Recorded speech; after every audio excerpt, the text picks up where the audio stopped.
Salut à tous, alors c'est Frédéric Delavier. Alors ce soir, je voulais vous faire une petite vidéo pour vous parler de fidélité et d'attachement. Et pour cela, je vais vous lire un petit texte que j'ai écrit cet après-midi au bord de la piscine. Petit texte qui vous parle des programmations génétiques d'attachement et de la fidélité que cela entraîne des êtres à d'autres êtres. Fidélité et attachement que l'on retrouve chez les chiens, mais que l'on retrouve aussi, en tout cas pour l'attachement, chez les hommes. Attachement de l'homme à la femme, attachement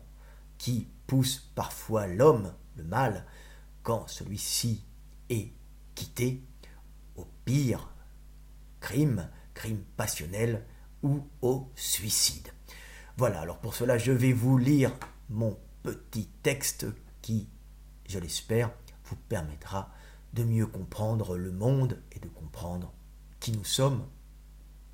et que sont les chiens. Donc ce texte s'appelle « Fidèle comme un chien ». Le chien est l'animal fidèle par excellence, capable, au mépris du danger, de combattre pour son maître, de continuer à lui obéir malgré les coups et les mauvais traitements, et allant même jusqu'à se laisser mourir si celui-ci l'abandonne ou décède. Cette soumission souvent totale est un comportement ancestral qui a permis aux chiens de survivre, et ce, bien avant leur domestication.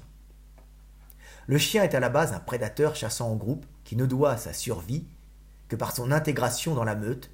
et dont le succès de ses chasses dépend exclusivement de la bonne coordination des individus dans la recherche, la poursuite et la mise à mort de la proie. Seul et livré à lui-même dans la nature,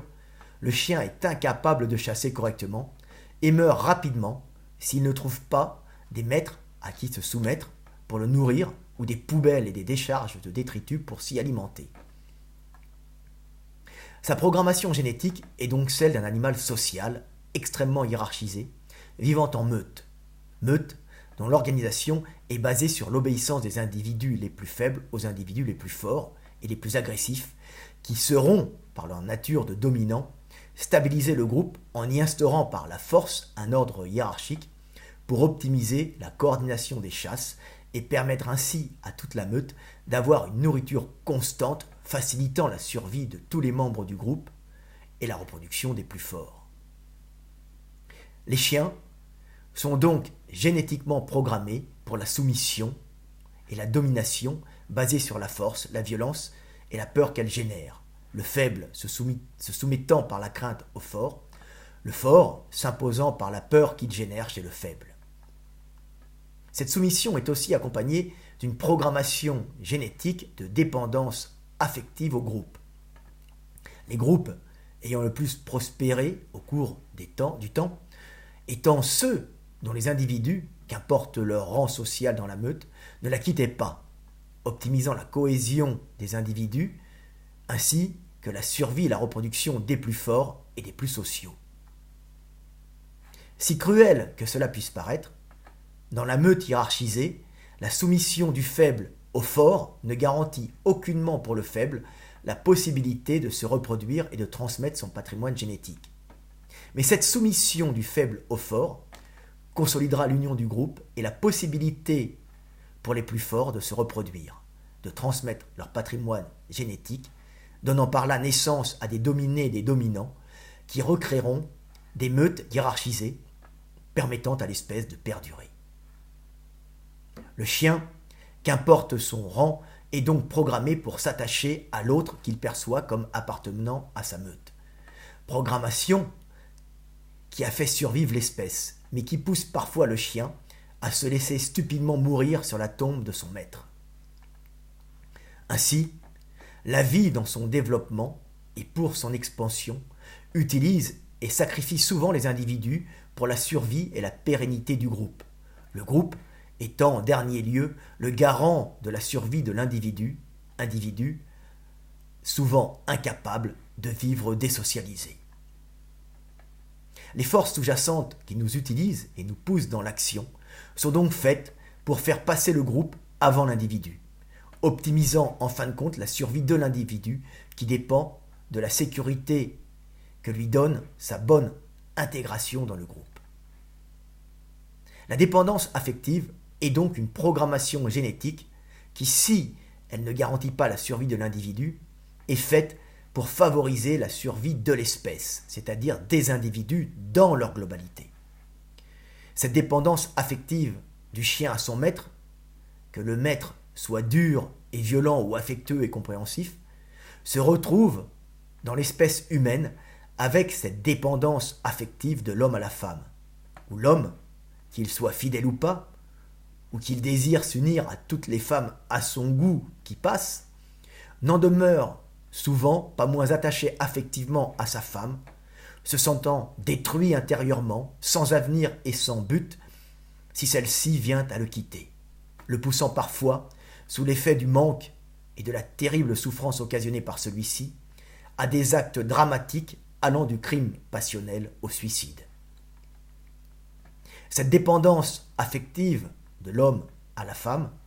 s'est installée progressivement au cours de l'évolution de notre espèce afin d'obliger les hommes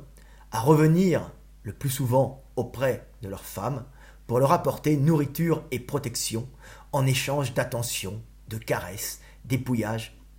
et bien sûr de sexe, optimisant par cet apport d'énergie de l'homme à la femme la survie de celle-ci et de ses petits. Au cours du temps, l'évolution de notre espèce a donc sélectionné les hommes les plus dépendants affectivement aux femmes et les femmes qui savaient par leur tendresse et leur sexualité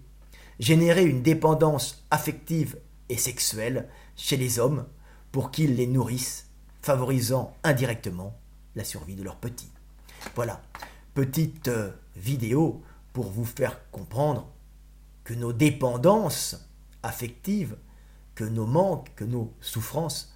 sont en fin de compte les signes d'une force qui nous a permis de survivre, et cette dépendance que nous avons aux femmes, nous, les hommes, ce vide affectif que nous avons et cette souffrance terrible que nous avons quand elles nous quittent, alors que les femmes se remettent très bien d'une rupture,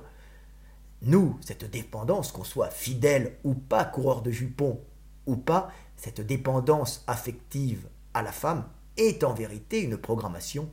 qui a permis à nous, les hommes, les mâles, de transmettre nos gènes, parce que en allant nourrir, en revenant en permanence chez la femme à laquelle on dépendait affectivement, on continuait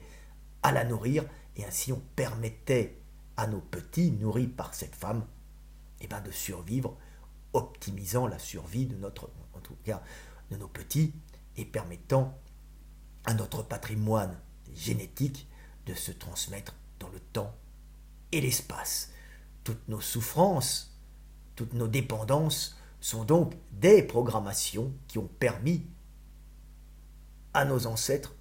de survivre et qui permettent encore à l'humanité de perdurer. C'était Fred Delavier. Connaître son animalité permet de la maîtriser et de vivre pleinement sa vie en tant qu'être éveillé, c'est-à-dire être qui comprend le sens profond de ses joies et de ses souffrances. C'était Fred Delavier. À bientôt et paix sur terre.